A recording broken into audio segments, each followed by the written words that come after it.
নমস্কার,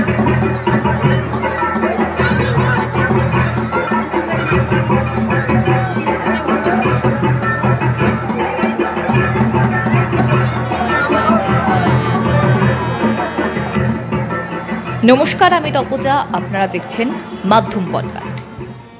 রাঢ়বঙ্গের জনপ্রিয় লোকদেবতাদের মধ্যে অন্যতম প্রধান হলেন ধর্ম ঠাকুর।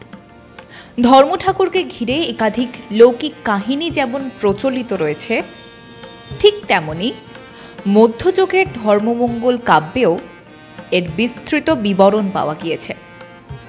লোকসংস্কৃতি গবেষক, বাংলা সাহিত্য ও সংস্কৃতির নৃতাত্ত্বিক আচার্য সুকুমার সেন, আশুতোষ ভট্টাচার্য ধর্মকে ধম্ম বা ধরম বলেছেন। আর্য অনার্য দেবতার এক মিশ্র সত্ত্ব দেবতা হিসেবে ব্যাখ্যা করেছেন তাঁরা।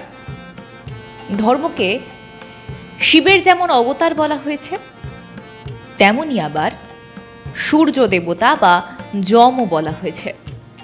তবে ধর্মমঙ্গলে সূর্য দেবতার প্রভাব মামুদের মধ্যে যে রয়েছে তা কাহিনী অবলম্বনে উপেক্ষা করা যায় না। ধর্ম মানেই শূন্যের দেবতা বা মহাবজ্র।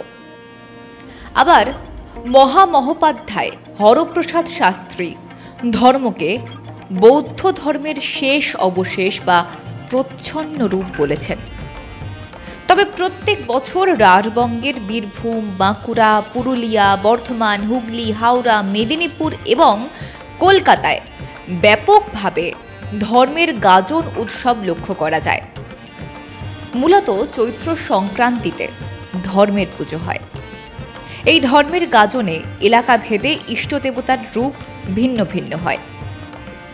চৈত্র সংক্রান্তি এবং বৈশাখের বুদ্ধ পূর্ণিমায় ধর্মের পুজো হয়। যেমন শিব, নীল, মনসা, ধর্মের নিরাকার ধান এবং বুদ্ধকে বিশেষভাবে পুজো করা হয়। ধর্মের গাজনের উপাসকরা চৈত্র মাস জুড়ে ইষ্ট দেবতার পুজোর জন্য সন্ন্যাস গ্রহণ করেন। এই সময়ে শুদ্ধাচার এবং কঠোর সংযম পালন করে থাকেন তাঁরা। সেই সঙ্গে সন্ন্যাসীরা দেবতাদের রূপে সজ্জিত হয়ে সংসেজে লৌকিক দেবদেবীর আদলে নানা পালাগান এবং নৃত্য করে থাকেন। বাড়ি বাড়ি ঘুরে ঘুরে মাগন সংগ্রহ করে পুজোর উপাচার জোগাড় করেন সন্ন্যাসীরা। তবে দেবতাকে সন্তুষ্ট করতে হরগৌরী সেজে ঢাক, কাঁসর, বাঁশি বাজিয়ে গান করে আহ্বান করার রীতি রয়েছে ধর্মের গাজনে। শিবের সঙ্গে কালী, দুর্গা, নন্দী, ভৃঙ্গি, ভূত, প্রেত, দৈত্যদানব সেজে নানা পালা কীর্তন করে থাকেন তারা। ধর্মের গাজনের বিশেষত্ব হল সন্ন্যাসীরা নরমুণ্ড, গলিত শব, মরা মাথার খুলি নিয়ে সাধনা করে থাকেন। ভক্ত বা সন্ন্যাসীরা নিজের শরীরে ক্লেশ দিয়ে ইষ্ট দেবতাকে সন্তুষ্ট করার নানান আকুতি জানিয়ে থাকেন। শরীরকে যন্ত্রণা দিয়ে দেহে লোহা ফুটিয়ে আত্মনিগ্রহ করে অভীষ্ট মনের বাসনাকে পূরণ করাই গাজনের একটা প্রধান বৈশিষ্ট্য। সারা বছর যাপিত জীবনের থেকে চৈত্র মাসের জীবনযাপন অনেক বেশি পরিমাণে সংযত রাখেন সন্ন্যাসীরা। নিজের দেহে আরাধ্য দেবতাকে খোঁজ করার নামই হল গাজন। পূর্ব বর্ধমানের কুরমুনের গাজনে সন্ন্যাসীদের মুখে রং মেখে সেজে ও শ্মশান সন্ন্যাসীদের নরমুণ্ড নিয়ে নৃত্য করতে দেখা যায়। এখানে ধর্মরাজ স্বয়ং শিব। কুরমুনের মেলায় মৃৎশিল্পীদের তৈরি পুতুলের কলা নৈপুণ্যের প্রতিযোগিতাও বেশ আকর্ষণীয় হয়। করইয়ে নীল পুজোর দিন বুড়ো শিবকে সারা বছর পর শিব পুকুর থেকে তোলা হয় এবং বাদ্যযন্ত্র বাজিয়ে শোভাযাত্রার সহযোগে গ্রাম পরিক্রমা করানো হয়। এরপর গ্রাম ঘুরে আসনে বসিয়ে আতশবাজি প্রদর্শন করা হয়।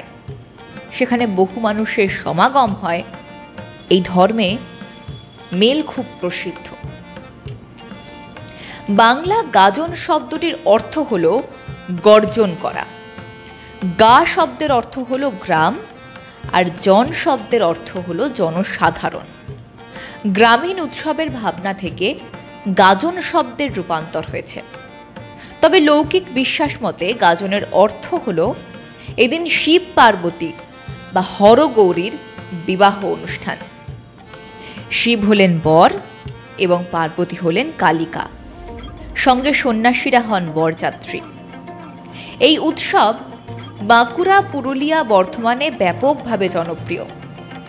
আবার পূর্ববঙ্গে এই গাজনের নাচকে ডেইলের গান বলা হতো। রাতের বেলায় দুর্গা, কালী, শিবের নৃত্য পরিবেশন করে শিব দুর্গার বিবাহগীত উৎসব পালন করা হয়। ঢাকা, বরিশাল, চট্টগ্রাম, কিশোরগঞ্জ, কুমিল্লায় এই উৎসব ব্যাপক জনপ্রিয় ছিল। তবে এই ধর্মরাজের গাজনে বিশেষ কোনো মূর্তিকে পুজো করা না হলেও আদতে বেশিরভাগ জায়গায় শিব বা সূর্য দেবতাকেই পুজো করা হয়। দামোদর নদীর পাড়ে বিশেষ থানের পুজো ধর্ম ঠাকুরকে মান্যতা দেওয়া হয়। এখানে থানে ঘোড়া, মনসা, চণ্ডীর মূর্তি, শালগ্রাম শিলাতেও পূজিত হন ধর্মরাজ। বঙ্গে এই ধর্মের গাজন মূলত নিম্নবর্গের হাড়ি, ডোম, বাগদি, বাউরি সমাজের মানুষেরাই করে থাকেন। যেহেতু শীতের শেষ, বসন্তের চৈত্র থেকে সূর্য দেবতা প্রখর বা উগ্র রূপ ধারণ করেন, তাই ধরাধামের প্রচণ্ড গরম থেকে রক্ষা পেতে এবং জমিতে বর্ষণযুক্ত পরিবেশ কামনার জন্য গ্রামের জনপ্রিয় শিব মন্দিরগুলিতে গাজনের উৎসব হয়ে থাকে। সন্ন্যাসীরা সূর্যের রৌদ্র রূপ থেকে রক্ষা পেতে কামনা করে থাকেন। ফলে গাজনের সঙ্গে প্রকৃতি পুজোর ভাবনার মধ্যে পরিবেশের ভারসাম্য এবং অন্তর্নিহিত হিন্দু জীবন দর্শনের কথা গূঢ় তত্ত্বরূপে লুকিয়ে রয়েছে। তাই একদিকে লোকপরম্পরা উৎসব এবং প্রকৃতি ভাবনা অত্যন্ত অঙ্গাঅঙ্গিভাবে জড়িত। কেমন লাগলো গাজনের মাহাত্ম্য? জানাতে ভুলবেন না আমাদের কমেন্ট বক্সে। সঙ্গে থাকুন, দেখতে থাকুন মাধ্যম।